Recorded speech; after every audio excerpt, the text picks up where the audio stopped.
Researchers, scientists, educators, policymakers, and journalists come together in Chicago to communicate about ways to better understand our planet and our role in preserving its future. The American Geophysical Union Fall Meeting is the premier gathering for those passionate about protecting our planet.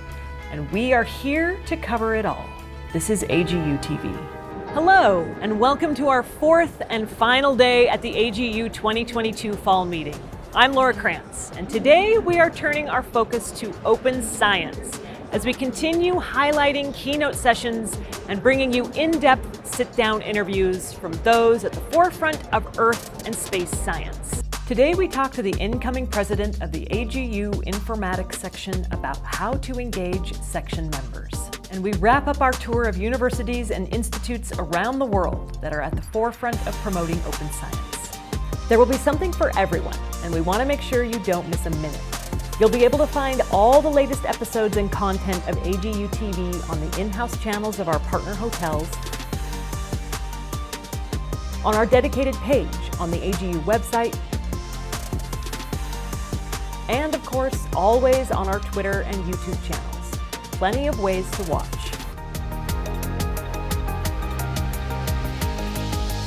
And we're joined now in studio by Dr. Julia Parrish. Thank you for coming in today. Oh, thanks. Thanks for inviting me. Tell me a little bit about COAST. What does it stand for and what do you do with that? COAST stands for Coastal Observation and Seabird Survey Team, so two S's in COAST. And it's a citizen science project in the Pacific Northwest, so California, Oregon, Washington, and then up into Alaska. And in COAST, people get trained to survey their local beach, so they're coastal residents, and go out and they either find, this is going to sound geeky, they either find dead birds, so beach cast birds washed in on the tide, or they find marine debris. So it's not just about finding things, it's about recording really specific pieces of information, data or evidence. And that sums up across all of the people in the program, so maybe 1,000 people at a time. That sums up to giving us a picture of coastal ecosystem health in the Northeast Pacific Ocean.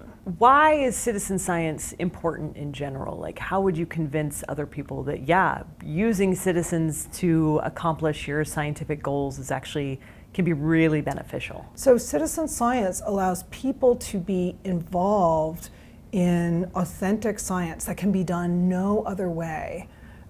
In that sense, it's not any different than any other tool we use for data collection.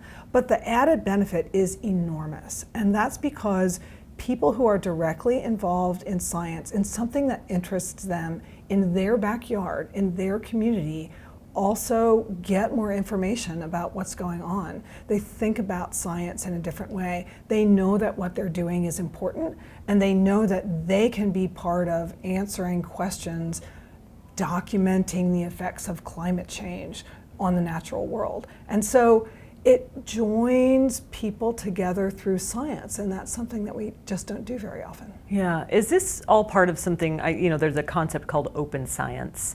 And it sounds like this is very much a part of that, where it's not only like scientists gathering information, but then it's like putting that information back out into the wild, essentially. Absolutely. Yeah, I think open science, open data is a really important concept. And it's both the concept that a scientist doesn't get to hold the cards close to your chest, it's my data and you can't have it, right?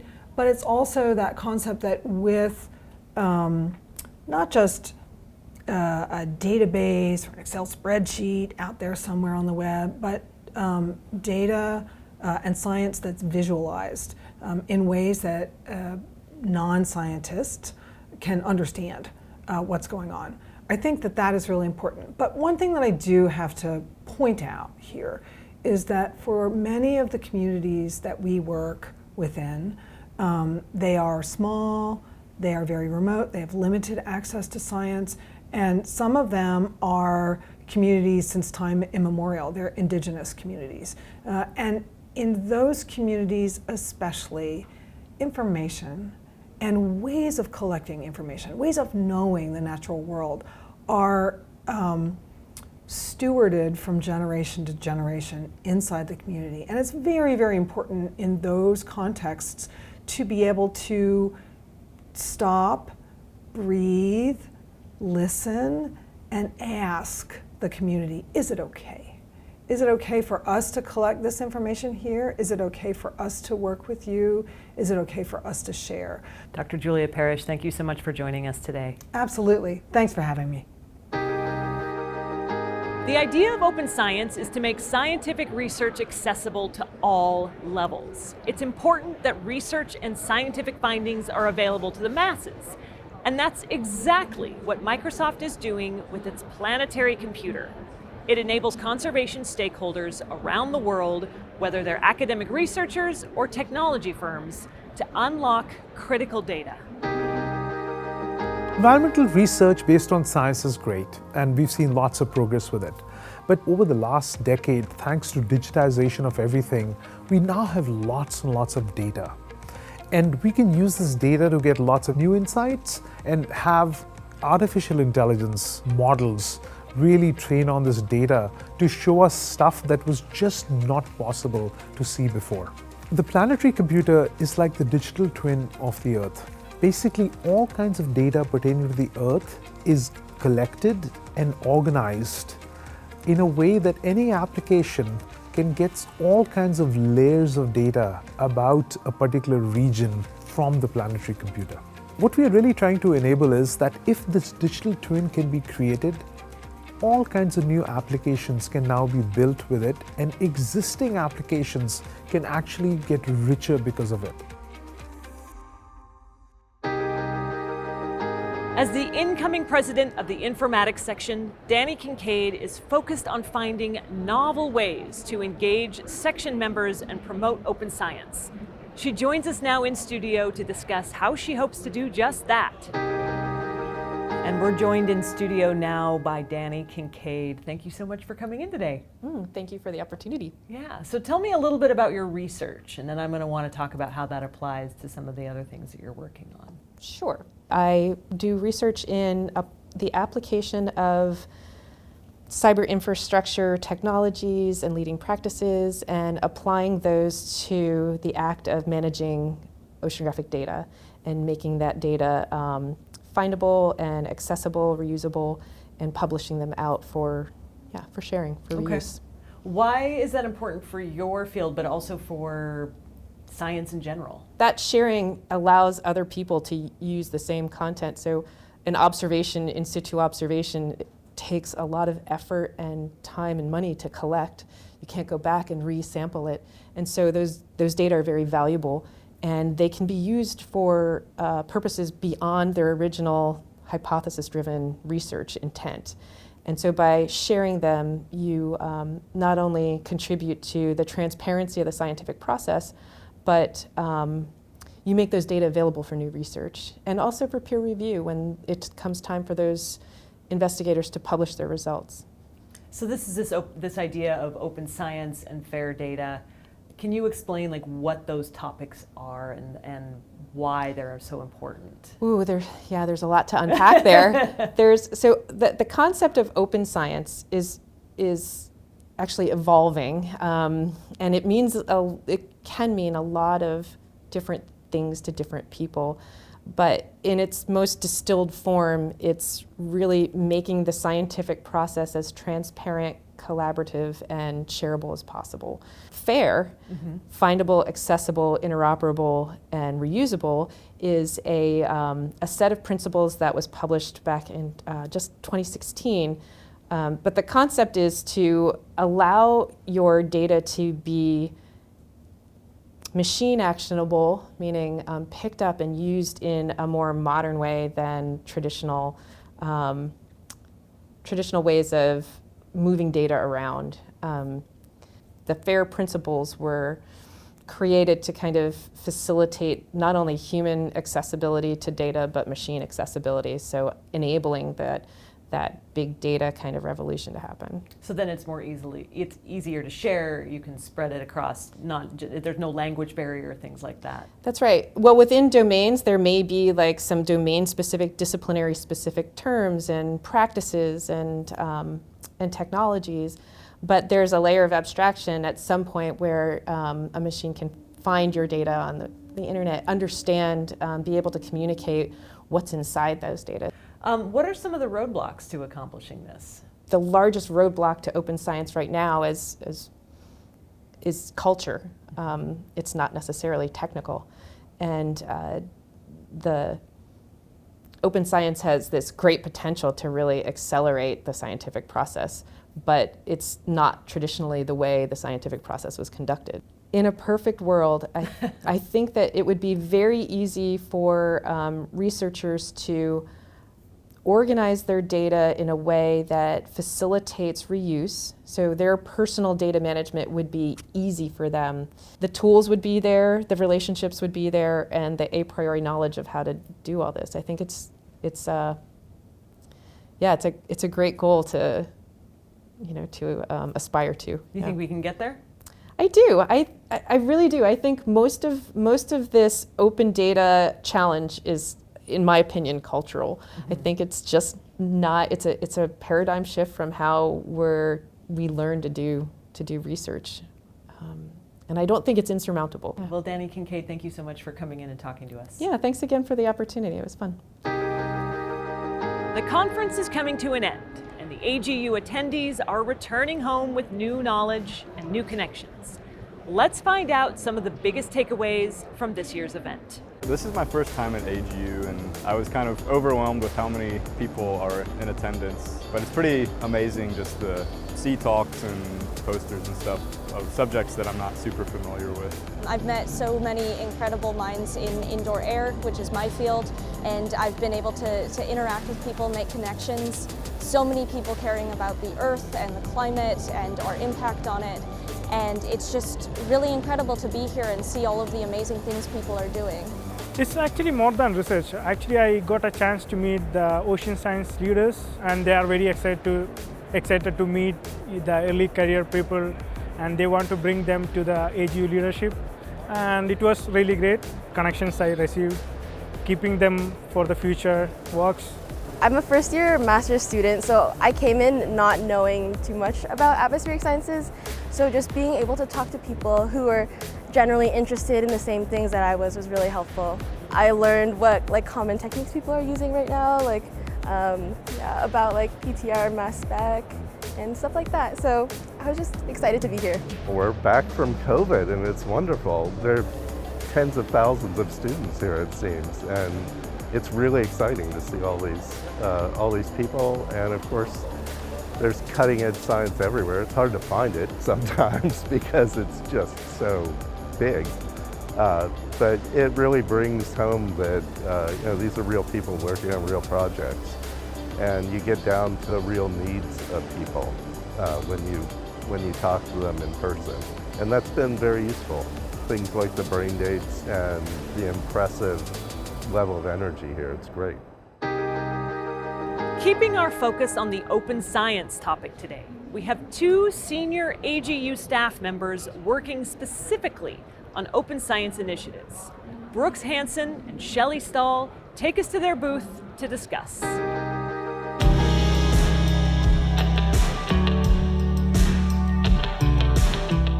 Open science at its basic is the accessibility and openness of both the process of science and its outcomes. It builds trust in science, but it also allows the scientific community and the public to really build off of and use the investment in science in incredibly diverse ways. Two of the examples I give are both the global positioning system and weather prediction are driven by open science, and each has about $1 trillion benefit to the community.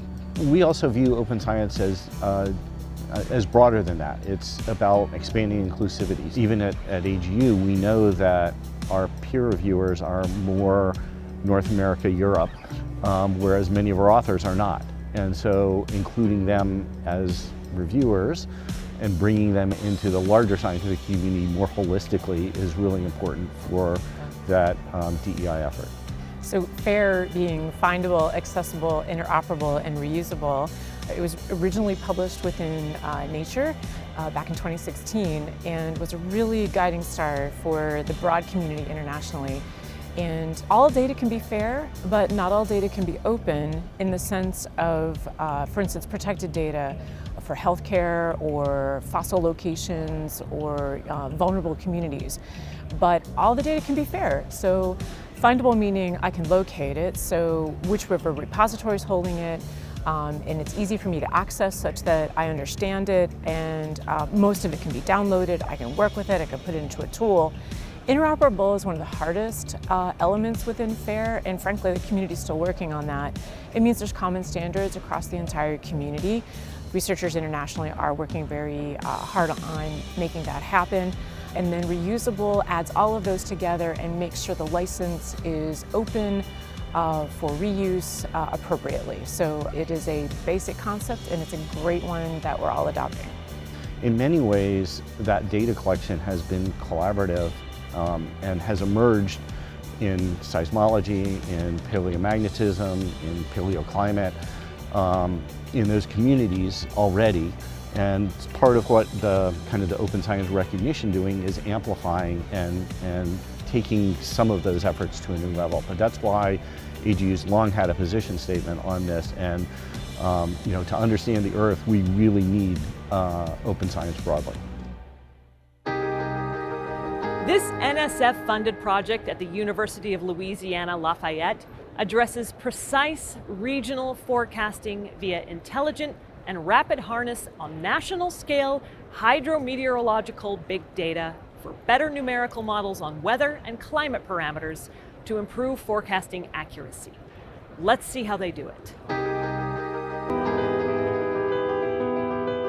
This project addresses precise regional forecasting via intelligent and rapid harness of national scale meteorological big data to provide precise weather model parameter predictions with final temporal resolutions called preferred. For AI, you need to understand, you have to have the state parameters. Once you have that for 10 years, you can then go ahead and train the models, and they will project into the future. We can pinpoint when those storms are going to form and where we can warn people. In terms of weather forecasting, we are looking at a brand new world. For his groundbreaking research and dedication to outreach, Dr. Ved Chirayath embodies the spirit of the Falkenberg Award, an honor he received in 2020. He's joining us now in studio to discuss his work with the NemoNet Citizen Science Game. Thank you so much for coming in today. My pleasure. Thank you for having me. All right, let's talk about this game. I'm super excited about it. Tell me a little bit about what the objective is. The objective with NASA NemoNet is nothing short of mapping the entire ocean floor. That is a big objective. How are you going to accomplish that?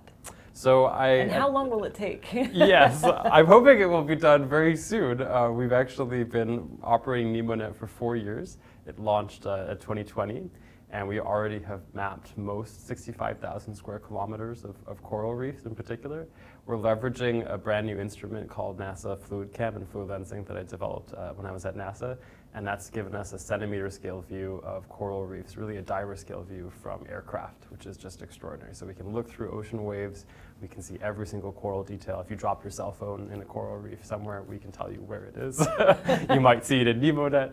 And then we take that massive data set, which can be 100 terabytes in size, chop it up, put it into a video game, and then have citizen scientists help us map corals using a supercomputer.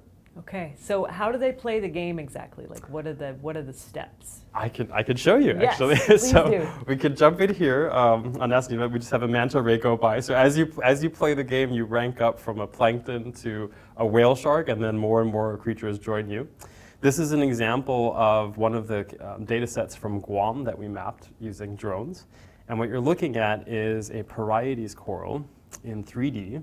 Mm-hmm. So this gives you an idea of the scale of the data set. You can actually see sea cucumber. That's amazing. And basically, you jump in, you learn about the different types. So in this case, I've already done some training, and I know that, for example, the bare substratum sand is an easy class to learn.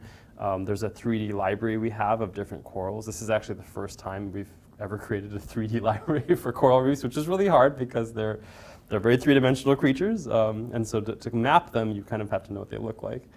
And that then goes to our machine learning system, our AI on the supercomputer, and that learns basically what all of these different things are. And then it can map, if you've only mapped 1% of the data set, it can map the rest of the 99% for you. So your citizen scientists kind of give the key, or provide the key to the supercomputer for mapping out the entirety of the ocean. Yes. So I think people will be surprised to know that we've done a better job mapping Mars and the Moon than we have of our own planet, simply because the oceans have been it's hard to get down that deep. Why do we need to map the oceans? What's the importance of that? So I'm sort of one of the poster child for that movement, because I started my career in astrophysics and I mapped Mars and the Moon and the Sun at really high resolution. And it was around that time I realized how little we had really mapped of the seafloor and how much life is on our homeworld versus these other planetary bodies. Why you should care, life as we know it depends on this ocean body. Our planet is, from a distance, it's not green, it's blue. It really is all about the sea. It controls our climate. 99% of the habitable volume of our world is actually in the ocean, so we're kind of exceptions as land dwellers. How much have we mapped so far with this game? So with, in general, the ocean floor, we've mapped about 6% to the same resolution we have on land. In terms of how much NemoNet has mapped, right now we're getting close to 65,000 square kilometers, which is the primary area of coral reefs around the equatorial region of our planet. But we're not going to stop there. We're going to keep pushing forward.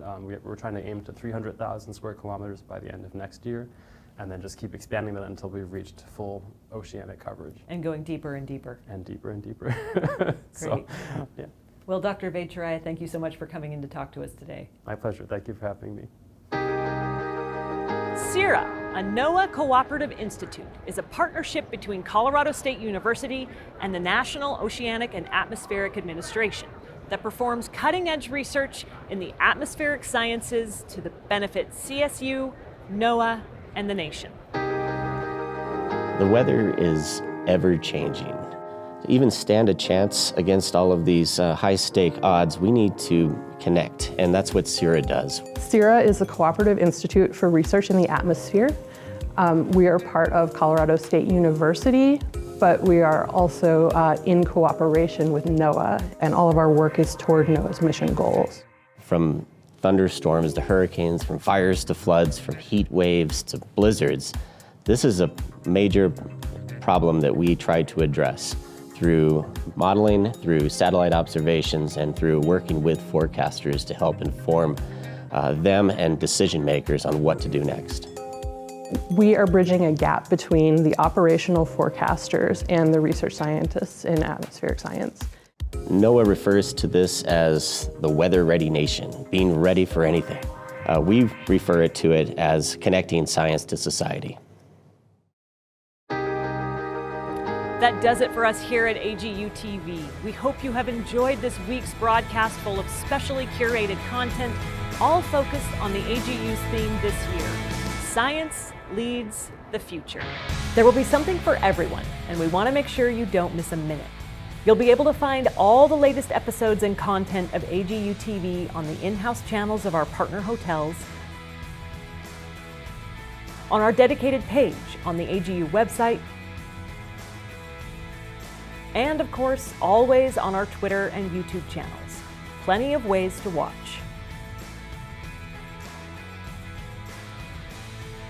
Thanks for joining us here in the Windy City. We look forward to seeing you at next year's fall meeting in San Francisco. Have a great one.